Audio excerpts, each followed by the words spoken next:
Hello my dear friends, मैं राजकुमार और आप देख रहे हैं राज ज्ञान दृष्टि। आज हम बात करने जा रहे हैं कक्षा 12वीं के समाजशास्त्र के अध्याय एक संरचनात्मक परिवर्तन के एक उपविषय चाय की बागवानी। हम अब तक जान चुके हैं कि भारत में औद्योगिकरण और नगरीकरण उस प्रकार नहीं हुआ जैसे ब्रिटेन में हुआ। इसकी वजह औद्योगिकरण की देर से हुई शुरुआत नहीं थी, बल्कि यहाँ के प्रारंभिक औद्योगिकरण और नगरीकरण पर औपनिवेशिक शासन चलता था। अब हमने जाना कि जिस तरह से लंदन या ब्रिटेन में औद्योगिकरण विकसित हुआ, नगरीकरण विकसित हुआ, उसके विपरीत भारत में ऐसा नहीं हुआ। तो इसका कारण क्या था? इसका कारण यह नहीं था कि भारत में यह देरी से आया, ऐसा नहीं है। इसका कारण यह था कि जो पहले से यहाँ पर प्रारंभिक रूप से औद्योगिकरण और नगरीकरण था, उस पर क्या है, उपनिवेशवाद यानी कि अंग्रेज़ों का शासन चलता था। इस वजह से ऐसा हुआ और अंग्रेज़ों ने केवल अपने हितों को साधने के लिए, अपने हितों को तराशने के लिए इनको ख़त्म होने दिया। और हम विभिन्न उद्योगों के बारे में यहाँ पर विस्तार से चर्चा नहीं करेंगे। अब हम चाय उद्योग हुआ और अन्य कुशल उद्योग हुआ, उसको हम नहीं जानेंगे। हम केवल चाय बागानी को जानेंगे और उसको हम अन्य उद्योगों के परिप्रेक्ष्य में उदाहरण के रूप में ले सकते हैं। और आधिकारिक रिपोर्ट से पता चलता है कि औपनिवेशिक सरकार गलत तरीक़ों से मजदूरों की भर्ती करती थी। अब चाय बागानों के हम उदाहरण पर यहाँ समझ रहे हैं, तो इसी तरह से हम अन्य उद्योगों को संदर्भ में बनाकर भी समझ सकते हैं। चाहे वह कपास स्थित उद्योग हुआ, कपास मिलें हुई, उसमें भी इसी तरह से भर्ती लोग की जाती थी मज़दूरों को ज़बरदस्ती, और सरकारी के गलत तौर तरीक़ों से भर्तियाँ की जाती थीं और बलपूर्वक काम लिया जाता था। अब चाय बागानों में क्या है, लोगों से बलपूर्वक काम लिया जाता है, यानी कि ज़बरदस्ती जो अधिक घंटों काम के अधिक घंटे और कम मजदूरी देना, ऐसा किया जाता था। ब्रिटिश व्यवसायियों के लिए सरकारी बल का प्रयोग कर बागानों में मज़दूरों से सस्ते काम करवाया जाता था। क्या है, अब लोगों को मजदूरी कम और काम के घंटे अधिक दिए जाते थे और ऐसा लोगों को करने के लिए मजबूर किया जाता था। तथा साहित्य एवं अन्य स्रोतों से बागान में काम करने वाले लोगों के जीवन से संबंधित जानकारी प्राप्त होती है।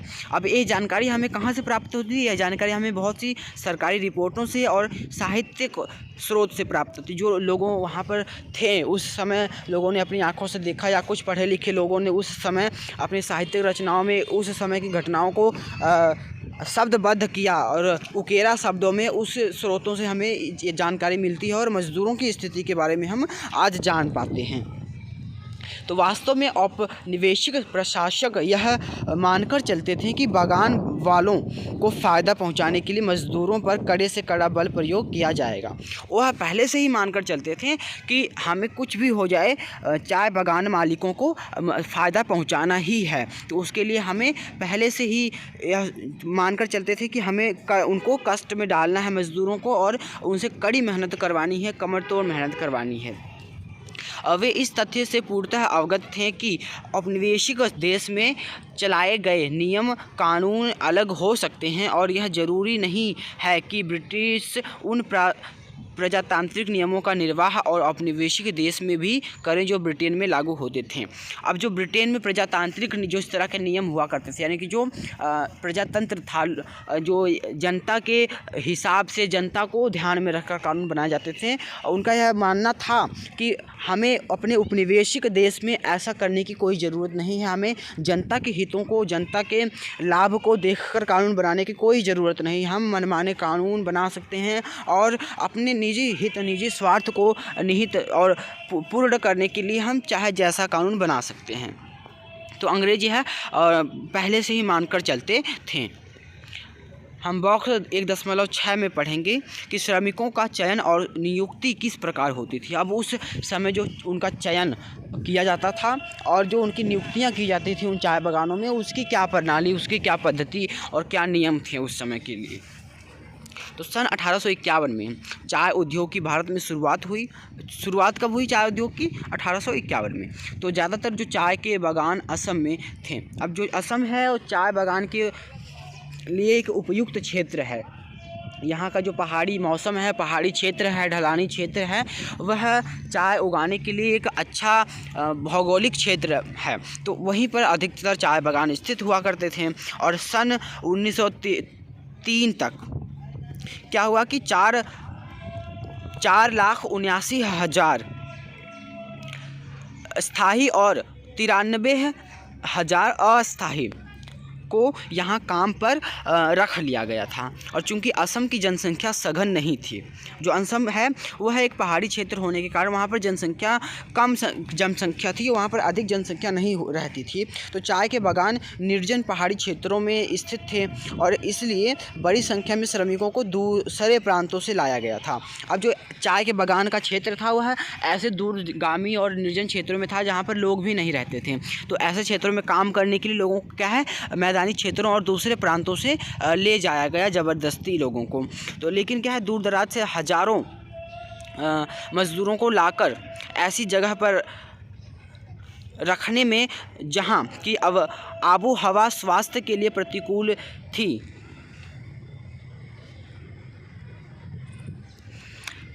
थी, यहाँ तक कि विचित्र प्रकार के बुखारों का प्रकोप था।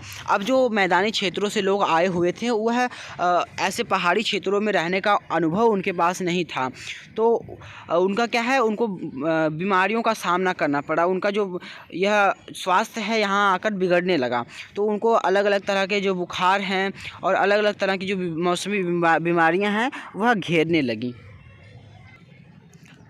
और इस तरह से लोगों को जो बीमारियां हुआ करती थी उसमें अधिक खर्चा होता था। तो इस खर्चे को भरने के लिए जो बागानों के मालिक हैं और ठेकेदार हैं सहमत नहीं होते थे और सही तरीके से मज़दूरों को लाना और खर्चीला होता था। तो इसलिए क्या है, ब्रिटिश व्यवसायियों ने सरकारी ताकत का सहारा लिया। अब क्या है, अगर लोगों को एक कानूनन रूप से वहाँ पर लाया जाता तो उनको रहने के लिए, खाने के लिए और बीमारी में और हर समय उनको कानूनों के हिसाब से अच्छी तरह से देख रेख करनी पड़ती, लेकिन ऐसे में उनको अधिक खर्च करना पड़ता। तो इस वजह से उन्होंने क्या है, ब्रिटिश जो ताकत है उसका सहारा लिया और लोगों को ज़ोर ज़बरदस्ती ऐसे कानून बनवाए गए कि गरीब मज़दूरों के पास कोई विकल्प ही नहीं बचा। असम के चाय बागानों के मज़दूरों की नियुक्ति बरसों तक होती रही। अब कोई ये ऐसी प्रक्रिया नहीं है कि 4,79,000 जो श्रमिक है एक झटके में वहाँ पर आ गए, ऐसा नहीं है। वहाँ पर धीरे धीरे श्रमिक बढ़ते चले गए और चाय बागानों की जो संख्या है और उनका जो क्षेत्र है बढ़ता चला गया।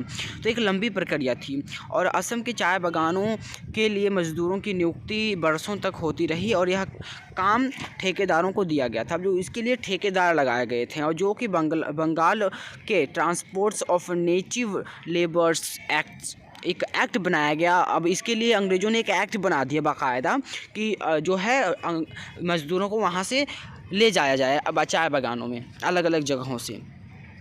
तो 1863 में, जिसका 1865, 1870 और 1873 में संशोधन किया गया, उसी transports of native labours act का 3 बार संशोधन किया गया और इसका इस्तेमाल करके मज़दूरों को प्रलोभन और बल भय के द्वारा असम भेजा जाता था। तो मज़दूरों को अलग अलग तरह का लोभ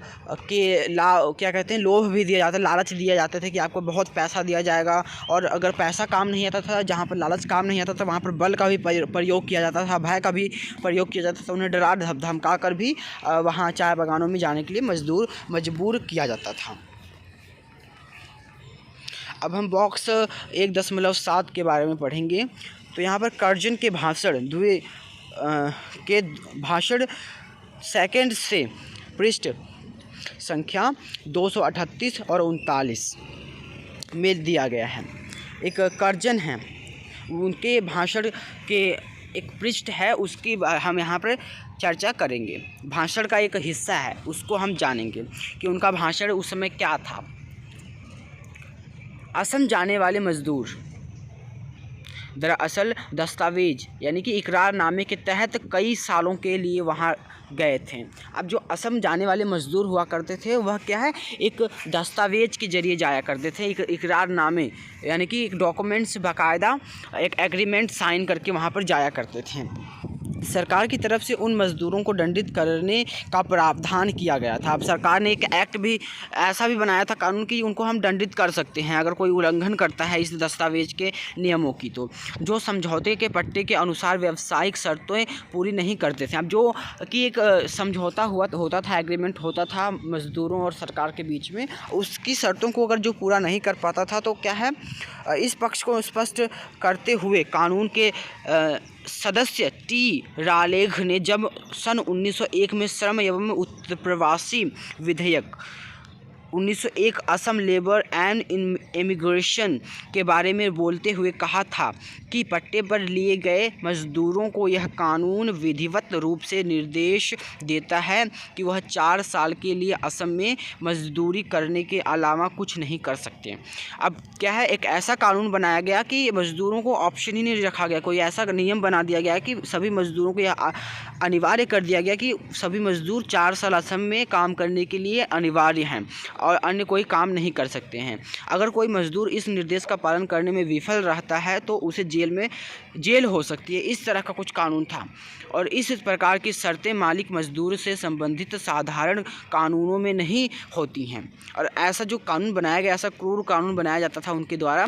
इसमें क्या है, अगर आम कानून बनते हैं तो ऐसा कानून, ऐसे नियम शर्तें, कठोर नियम शर्तें नहीं हुआ करती हैं। लेकिन क्या है, हमने ब्रिटिश भारत में असम के चाय बागानों के मालिकों ने सुविधा और फ़ायदे के लिए इस प्रकार की शर्तों और कानूनों का हिस्सा बनाया गया। और जो हमारे मज़दूर थे, हमें क्या है, सिर्फ़ और सिर्फ जो मालिक थे, बागान मालिक थे, उनको फ़ायदा और सुविधा और लाभ पहुंचाने के लिए ऐसे ऐसे क्रूर कानून बनाए गए अंग्रेज़ों द्वारा। तथ्य यही है कि इस कानून का मुख्य उद्देश्य बागान वालों को फ़ायदा पहुंचाना है, न कि मज़दूरों के हितों को ध्यान में रखना है।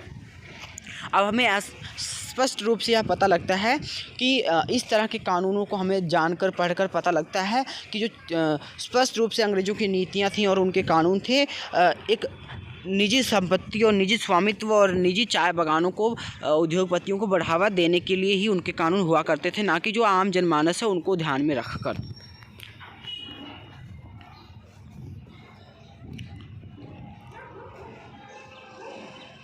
अब हम बॉक्स 1.8 में बागानों के मालिक कैसे रहते थे। अब जो बागान के मालिक थे वह जाहिर है कि वो अमीर हुआ करते थे, तो अब उनका रहन सहन कैसा था उसको हम जानेंगे। तो सामान की लदाई और उतारने के लिए क्या है, पर्वतपुरी एक अहम जगह थी। क्या है, पर्वतपुरी एक जगह थी जो कि सामान को ढुलाई के लिए और उतारने के लिए है, लदाई के लिए क्या है, एक जगह थी, एक अड्डा टाइप का मान लीजिए उसे। तो जब भी छोड़ते पानी के स्टीमर के भाप छोड़ते पानी के स्टीमर किनारे से लगते आसपास के बागानों के मालिक अंग्रेज़ और उनकी मेम जहाज़ से उतरते। अब क्या है, जब भी भाप छोड़ते इंजन जो हुआ करते थे, रेल के इंजन उस समय भाप से चलते थे, कोयले वाली गाड़ियाँ हुआ करती थी रेल की, तो वो क्या भाप छोड़ते थे या स्टीमर, तो उनके किनारे क्या है लगते आसपास के बागानों के मालिक अंग्रेज़ और उनकी मेम, जो अंग्रेज़ और उनकी वाइफ हुआ करती थी, जहाज़ से उतरते थे। ठीक है, और वैसे जो भाप के इंजन है उनसे रेलगाड़ियाँ भी चलाई जाती थी और बाद में और जो जहाज़ है, पानी के जहाज़ हैं, उनको भी चलाया जाने लगा। तो उस यहाँ पर पानी के जहाज़ की बात की जा रही है। तो वैसे तो उनके बगीचे दूर दराज थे और उन्हें एकांत में ही रहना पड़ता था, लेकिन उनकी जीवन शैली में भोग विलास की चमक भरपूर थी और उनके विशाल बंगले मजबूत लकड़ी के फट्टों पर स्थित और घिरे हुए थे ताकि जंगली जानवर वहाँ न आ पाएँ। अब क्या है, यहाँ पर हमें पता लगता है कि जो उनके बंगले थे वह दूर दराज में क्षेत्रों में थे, लेकिन क्या है, वहाँ पर हर एक सुख सुविधा उपलब्ध थी। चाहे भले ही उनके बंगले क्या हैं दूर दराज में स्थित थे, लेकिन हर एक चमक धमक और हर एक सुख सुविधा उनके बंगलों तक मौजूद थी। और उनके बंगलों के क्या है, घेराबंदी की गई थी मोटे फट्टों से, लकड़ी के मोटे फट्टों से, ताकि कोई जंगली जानवर का खतरा ना बन पाए। और राजसी बंगले के चारों ओर मखमली बाग थे। अब जो बंगले के चारों ओर क्या है, बाग बनाए गए थे, गार्डन बनाए गए थे, जिनकी क्या है रौनक में रंग बिरंगे फूलों की कतार हुआ करती थी। और उन गोरे साहबों ने कितने ही स्थानीय लोगों को विशेष ट्रेनिंग देकर बेहतर सेवा देने लायक बना दिया। अब क्या है अंग्रेज़ों ने क्या है यहीं के जो स्थानीय लोग हुआ करते थे, भारतीय लोग हुआ करते थे, उनको ट्रेनिंग दिया करते थे अलग अलग सेवा क्षेत्र में। तो उन्होंने ट्रेनिंग दी थी ताकि उनकी जो सेवा है यह भारतीय कर सकें। तो चाहे माली हो, बावर्ची हो और घरेलू कामकाज करने वाले नौकर हों की कैफियत देखते ही बनती थी। अब जो माली, बावर्ची और घरेलू कामकाज करने वाले नौकर थे, इनकी भी क्या है कुशल इनको दिया गया था, इनको ट्रेनिंग दी जाती थी इनकी सेवा करने के लिए।